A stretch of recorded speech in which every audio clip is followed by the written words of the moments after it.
अस्सलाम वालेकुम। नाकाबिले फ़रामोश के तमाम लिसनर्स को दिल से बहुत खुश आमदीद। और सबसे पहले तो मैं आप तमाम सुनने वालों से दिल से माज़रत करूँगा। उसकी वजह ये है कि मैं 2 दिनों से कोई भी कहानी अपलोड नहीं कर पाया। बहुत सारे दोस्त जिन्होंने अपने वाक़यात मुझसे शेयर किए, उनसे भी और तमाम सुनने वालों से भी ज़ाती मसरूफ़ियात की वजह से मैं बिल्कुल भी कुछ नहीं कर पाया। इसीलिए मैंने सोचा कि आज एक शॉर्ट सी वीडियो बनाई जाए, गपशप की जाए और कुछ वाक़यात भी शेयर किए जाए। सबसे पहले तो सबसे पहले तो एक बहुत ही इम्पोर्टेंट बात मैं कहना चाहूँगा।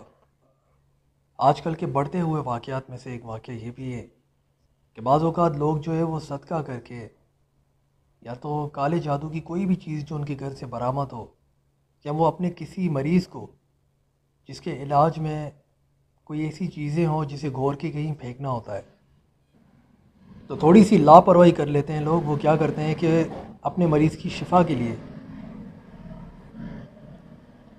वो उनके सर से कोई भी चीज़ घोर के, जैसे कि सदक़े की चीज़ें होती हैं, गोश्त वग़ैरह होता है, सी फूड में फ़िश होती है और बहुत सारी चीज़ें होती हैं, वो उनके सर से फेर के यानी उन पे घोर के कहीं किसी रोड पे फेंक देते हैं और गुज़रने वाले पे उसके असरात आ सकते हैं। अगर कोई उसके ऊपर से फलांग के चला गया तो तमाम असरात उसके अंदर मुंतकिल हो सकते हैं। इसीलिए एहतियात करें ताकि किसी की ज़िंदगी दाव पे ना लगे। और दूसरी बात ये कि आज जो हमारे एक बहुत अच्छे लिसनर हैं, कराची से उनका ताल्लुक़ है, उनका नाम है हमज़ा। हमज़ा ने मुझसे एक वीडियो शेयर की जब वो घर से बाहर वॉक करने के लिए निकले थे। रात का टाइम था। हमज़ा कहता है कि मैं अपने घर से बाहर निकला तो मैंने एक पुरासरार डॉल देखी जो शुरू में नहीं थी, लेकिन बाद में अचानक से वहाँ पे नमूदार हुई। ऐसे लग रहा हो किसी बच्चे के हाथ से गिर गई हो, या किसी घर के ऊपर से, या किसी घर की गैलरी से किसी ने गिरा दी हो। लेकिन उसके बावजूद भी हमें क्या करना था? एहतियात। हमज़ा ने एहतियात किया, उसे बिना छुए किसी जगह पर मुंतकिल कर दिया ताकि गुज़रने वाले को भी कोई नुकसान ना हो और हमज़ा को भी। हमज़ा की वो वीडियो मैं आपसे शेयर कर रहा हूँ, स्क्रीन पे आप देख सकते हैं।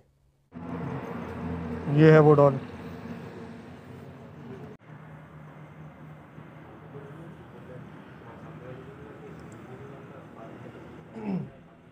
और ऐसा ही एक वाक़या हमारी एक बुज़ुर्ग के साथ पेश आया। हमारी बुज़ुर्ग कहती हैं कि वो कहीं से गुज़र रही थी, रात के तकरीबन 11 बजे का वक्त था। वो अपने किसी अज़ीज़ और क़ारिब के घर से आ रही थी। हुआ कुछ यूँ कि उन्होंने अपने कदमों की तरफ देखा कि कोई लॉकेट, और लॉकेट के साथ काले धागे, यानी कोई तावीज़ था। आंटी जो कि बहुत ही सेंसिटिव और बहुत ही सुलझी हुई खातून है, आंटी कहती है कि मैं बहुत नेचर की बहुत सॉफ्ट हूँ। मुझे राह चलते लोगों के लिए भी हमदर्दी होती है कि बेचारे रास्ते में किसी को ठोकर न लगे, तो जो पत्थर मुझे नज़र आता है मैं उसे उठा के फेंक देती हूँ साइड पर। बस यही गलती हो गई मुझसे कि मैंने जो है वो उस तावीज़ को जो नीचे गिरा हुआ था उसे उठाया अपने हाथों से और उसे कचरे की तरफ यानी एक साइड पर फेंक दिया। आंटी की सबसे बड़ी गलती थी ये। उसकी वजह ये थी कि तावीज़ात को बिना छुए ही लकड़ी की मदद से या किसी चीज़ की मदद से ही उठाया जा सकता है ताकि उसके असरात आपके जिस्म में दाखिल ना हो। बाज़ औक़ात लोग अपना इलाज करके वो तावीज़ात जो उनके घर से बरामद होते हैं वो फेंक देते हैं। जब उन आंटी ने उसे अपने हाथों की मदद से उठा के कचरे में फेंका तो आंटी के साथ क्या हुआ कि उसी रात आंटी की तबीयत ख़राब हो गई। आंटी के हाथों में, हमारी उन प्यारी सी बुज़ुर्ग के हाथों में और पैरों में शदीद दर्द होने लगा। उनके तमाम घर वाले बहुत परेशान हुए। इसी कश्मकश में उनकी तकलीफ़ में रात गुज़री। सुबह जब उन्होंने किसी साहिब इल्म शख्स से पता करवाया तो पता चला कि वो जो तावीज़ था वो दरअसल काले जादू का था, जिसे आंटी ने उठा तो लिया। अब उसी रात उस आंटी को एक ख्वाब आया। ख्वाब में क्या देखती हैं कि एक अजीब सा कमरा है।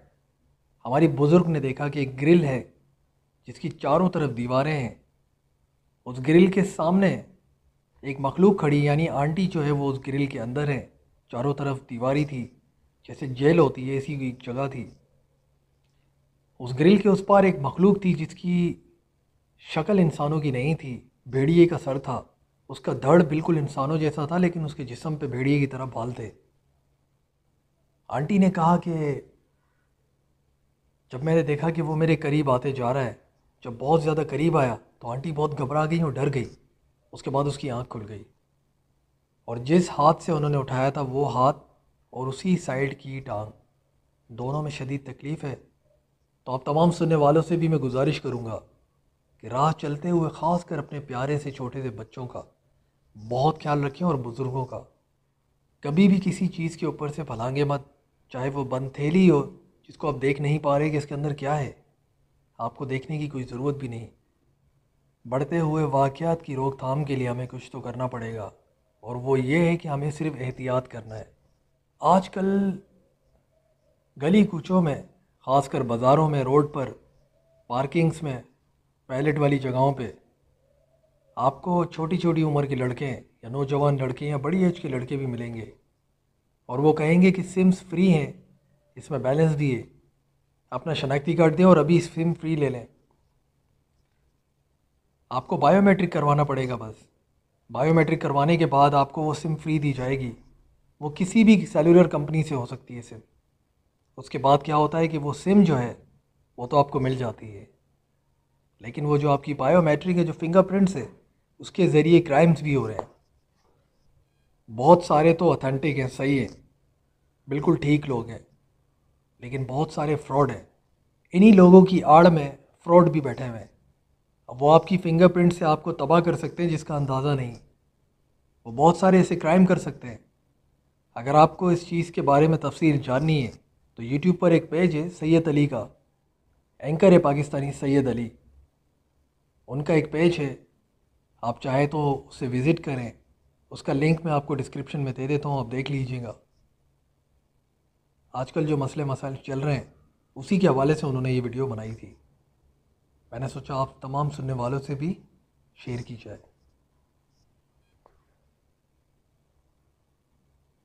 इस वक्त मैं बिल्कुल सन्नाटे में अपने घर के लाउंज में बैठा हूँ। ये अंदर का नहीं बल्कि बाहर का लाउंज है। मेरे पीछे खुला आसमान है और ये वक्त रात का वक्त है, वही वक्त जिसमें ये मखलूक का डर हमें रहता है हमेशा अंधेरे होने की वजह से। और इसी पहर जब आप कहीं भी जाएं तो अल्लाह के कलाम पाक को अपने होठों पे जारी कर दिया करें, यानी आयतुल कुर्सी ज़रूर पढ़ा करें। मैंने भी इस वक्त आयतुल कुर्सी पढ़ी हुई है और मैं चाहता हूँ कि तमाम सुनने वाले भी सोने से पहले एक बार आयतुल कुर्सी ज़रूर पढ़िएगा।